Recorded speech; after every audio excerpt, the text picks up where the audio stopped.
Hello everybody, Darkside Phil here, and welcome to another edition of the Hateful Truth video game review series, where I give you maximum truth and minimum bullshit on the latest video game releases. And today we're going to talk about a unique game, because typically when I do a Hateful Truth review, I'm talking about a full retail release, a game that's, you know, a $50 or $60 price tag that you can buy at any store. Today, the game we're going to talk about, that's not the case. This is actually what's considered a standalone DLC. Now you may be saying to yourself, what the hell is a standalone DLC? Because doesn't the whole premise of downloadable content mean that you need to own the original game and you download this content as an add-on to the game? Well, recently there have actually been a string of standalone DLC games that has not been the case. They're games that do not require you to have ever purchased the original game. However, they are still kind of a spin-off of that original game, and that's why they're considered downloadable content and an add-on to the game. So the case in point today, we're going to talk about a game that completely takes a different spin on a gaming engine from one of last year's best games, Far Cry 3, and just puts it into a completely crazy setting that you would not even expect to have been made unless you saw it. Like, you have to see it to believe it. Today we're talking about Far Cry 3 Blood Dragon. Now, to give you in a nutshell explanation of what this is, imagine the game engine of Far Cry 3 gets a complete copy and paste into a facelift. Basically, there's a skin over the Far Cry 3 engine that places you into an extremely futuristic setting. It's supposed to be a post-apocalyptic world. The world is now dominated by cyborgs, and you are a cyborg who is sent on like a suicide mission to try to save the world from this guy who is a military commander who's lost his mind, and he has an army of cyborgs under his wing, and what he's trying to do is harvest the blood of blood dragons, which are giant dragon-like creatures that shoot lasers from their eyes and glow neon colors. You may not believe it, but this actually is the premise of the game. And it's just completely a mishmash of 1980s nostalgia and culture. There's so many references in this game to things like The Terminator, Rocky, Teenage Mutant Ninja Turtles, anything that you could think of that era. I remember Transformers the movie. There's just, Mortal Kombat. There's like all these 80s and early 90s references thrown into the game that if someone who grew up during that time period, this is going to be like an amazing nostalgia explosion for you. Now the difference here between a game like this and a game like Double Dragon Neon, which came out last year, which kind of was the same premise, a game based off of 1980s nostalgia and culture, is that this game plays like a modern game. Double Dragon Neon literally played like the original Double Dragon games, and a lot of people panned it critically because they said, it's too hard, and I don't understand why the mechanics are so annoying, because that was because the game was supposed to be based off of the 1980s Double Dragon games. In this case, the entire game is based off the Far Cry 3 engine, and what that means is that you're going to see gameplay that plays exactly like Far Cry 3. You're going to be sneaking around, doing stealth executions, chained executions. You're going to be using the same similar weapons from Far Cry 3, although they are modified in this game, but you're going to have the powerful handgun, you're going to have a sniper rifle, a shotgun. Later on you get things like the flamethrower, which is straight out of Far Cry 3 with really no modifications. You actually find a chain gun. And the bow and arrow, of course, which was one of the tokens of Far Cry 3.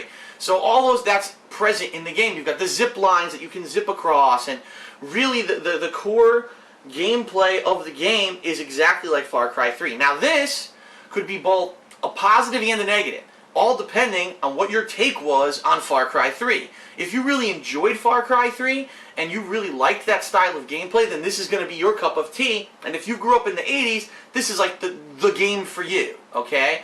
If you didn't like the gameplay of Far Cry 3, or if you're like me, someone who when you were playing Far Cry 3 really took your time and spent a significant amount of time doing all the side content, which I did like 99% of the side content of Far Cry 3, you might find the game a little bit disappointing, because outside of, I'd say, the second half of the story of the game, all of the side content in this game is quite literally the same as the side content of Far Cry 3. So you're going to have capture the outpost. That's right, just like the Far Cry 3, you got to capture outposts which are inhabited with guards. You got to kill all the guards, whether with stealth or not. You have to kill them all, then you take over the outpost. You unlock additional side missions, which are either assassination missions, excuse me, which take over the place of the hunting missions from Far Cry 3. Remember in Far Cry 3 you had to kill animals, rare animals? In this game, some of the assassination missions are like that, but some are more like you have to kill the powered-up sniper. You have to kill the powered-up heavy who's guarded by a bunch of regular troops. So it's more of an assassination rather than just trying to go hunt an animal, because sometimes you have to kill particular human targets as well. And then there's rescue missions, where you have to find a hostage and kill all the enemies around him before they start shooting at him and killing him after they've detected you. And that's primarily it. Everything else in the game as a side mission is just collectibles. Collect a hidden television, collect a hidden VHS tape, collect a piece of a file that's research from a doctor. And once you get all those, sure, you can go into your menu and you can read a text file that may be some cool nostalgia. In fact, a lot of the VHS tapes reference actual movies and or TV shows of the time of the 1980s. But for the most part, it's just fetch quests. So outside of the main story, you have to understand that the side content is going to primarily be focused around all the side content that you probably already got your fill of if you played Far Cry 3. So you have to know what to expect when you're jumping into this experience, okay? The story of the game is pretty interesting and unique. What you end up having to do is a series of mission-based quests where you go to certain areas and you blow shit up. Like literally, that's mostly what you're doing here. Whether it's you're sabotaging a dam, whether it's you're going into the blood dragon harvesting facility and trying to destroy all the blood dragon eggs while two bloodthirsty blood dragons are chasing after you. It could be pretty interesting. And all in all, I have to say that about the final third of the game is where the game really kicks up the pace and kicks your ass. And what I mean is, there's an insane gauntlet of enemies that if you beat them, you get the most powerful weapon in the game, which is a fucking glaive. Now, if you don't know what a glaive is, it looks kind of like almost a star, a bladed instrument, and I actually, during my playthrough, referenced Krull. I don't know if anyone saw that movie back in the 1980s, but it basically looks kind of like the Krull, which is this star-based blade that you would throw. But in this game, once you get it, it gives you an unstoppable laser that insta-kills everything except for blood dragons with one hit. So you basically become godlike once you get this glaive, and then you head into the final mission where you just blow shit the fuck up. And there's just crazy amounts of cool 1980s references in these final missions, including quotes from things from the 1980s. It actually plays a song from the end of Rocky IV during the final mission, and it's just really crazy fun to just blow shit up all over the place. So, again, if you grew up in the 1980s and the early 1990s, this is going to be an amazing nostalgia blast for you, and you're going to want to experience this game. The campaign itself, the single-player mission-based campaign, is about 3.5 to 4 hours long, okay?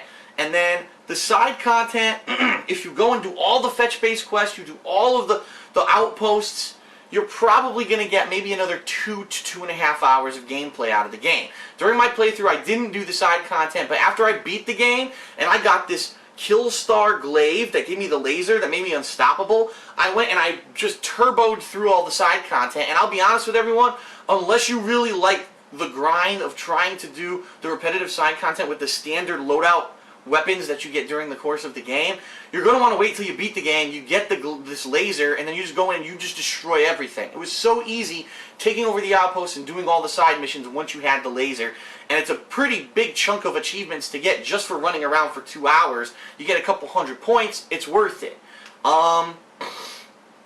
So, really, all in all, what you get is around 6 to 6.5 hours. If you're doing the side content with standard weapons instead of beating the game first, maybe it'll be up to 8 hours of content for 1,200 Microsoft points or $15 USD on PlayStation Network. So it all depends. If you grew up in the 80s and 90s, you love nostalgic references, you want to see a crazy game. By the way, the main character is voiced by the guy who played the main character of the original Terminator 1 movie, okay? So that's pretty interesting. Phil LaMarr, who was actually the voice of Green Lantern in the JLA cartoon, Justice League cartoon, plays the secondary character. There's some, I'm going to warn everyone, there is a little bit of nudity in it, but it's digitized 8-bit nudity, and that's the thing. Everything here is nostalgic. The cutscenes aren't 3D. They're rendered in digitized 8-bit pixelated graphics so that it kind of is a throwback to the time. Things glow neon for absolutely no freaking reason, because remember the 1980s when everything was neon for no freaking reason? Well, that's a throwback to that. There's just so many references and inside kind of tongue-in-cheek things that reference things that happened in the 1980s in this game that it is a really cool combination. If you didn't grow up in the 1980s, I'll be honest, it might go right over your head. So for younger gamers who aren't as old as someone like me, you know, in your 30s and you grew up with this stuff, you might not understand some of the references, and this might not be your cup of tea. Other people might say, well, for 15 bucks, I'd rather, you know, do something different than the same repetitive gameplay of Far Cry 3. Okay, now I'll tell you right now, if you do play the story of the game, you're going to have some variety in your gameplay, including things that are just insanely zany that blow shit up all around you. So it may be worth it just for that. But some people might want to avoid this if you didn't like Far Cry 3, or if you really played Far Cry 3 to death like I did, you might not like this DLC as much. And I'll be honest with everybody, when I was playing through it, I was kind of disappointed with the DLC until the final third, when it really kicked it up a notch, because it really was just like playing Far Cry 3 with a different skin on it. And I was a little disappointed. I was hoping maybe they would have put some variables in there. Maybe there would have been a lot of different twists. And there are some things that are different. Like, for example, once you do certain side content or you get a certain amount of collectibles, you unlock these attachments to your guns that make them more powerful. So you might have a sniper rifle, but the sniper rifle shoots grenades, okay? And that could be cool, but at the same time, like, one of the achievements is buy all of the upgrades. Well, by the end of the game, when I had the laser, I was able to tear through every side mission, and I didn't have nearly enough money to unlock all the upgrades. So I would have had to do repetitive grinding and fighting like hundreds of extra enemies just to get enough money to buy the upgrades, and that's not fun. In addition, some of the achievements here are kind of annoying, like kill 25 blood dragons, but you really can't kill a blood dragon until more than halfway through the campaign of the game. Once you get the laser at the end, it's much easier, but they don't even really spawn that often. So for you to kill 25, you're going to have to actively be walking around the map for like hours trying to find enough blood dragons to get the achievement. It's stupid. So some of the achievements are, or I guess I should say trophies, because this is out on PlayStation 3 as well, can be kind of annoying in that regard. So overall, what do I think? Overall, for a 6 to 8 hour experience for $15, graphically, and I'd have to say with all the little references and the things that really had attention to detail here of trying to make it reference as many 1980s things as possible, the game shines. So again, if you're someone like me who grew up during that time period, you're going to probably enjoy the hell out of this game because of that. If you're not from that era, you're probably not going to get a lot of the references. You may not understand why certain things are how they are, and you may not like it. Again, like I said, if you really like Far Cry 3, you're probably going to love it. If you didn't like Far Cry 3, or you played the hell out of it and you don't want to do more of the repetitive same kind of gameplay, you might not like it. So this is the frame of reference I'm trying to give you, that even though I'm going to rate it one way, if you are of a different mindset, you may not like it as much as I did. For me, I'll be honest, I was a little disappointed because it did play almost exactly like Far Cry 3. And some people might say, well, what did you expect? It's called Far Cry 3 Blood Dragon. Of course it plays like Far Cry 3.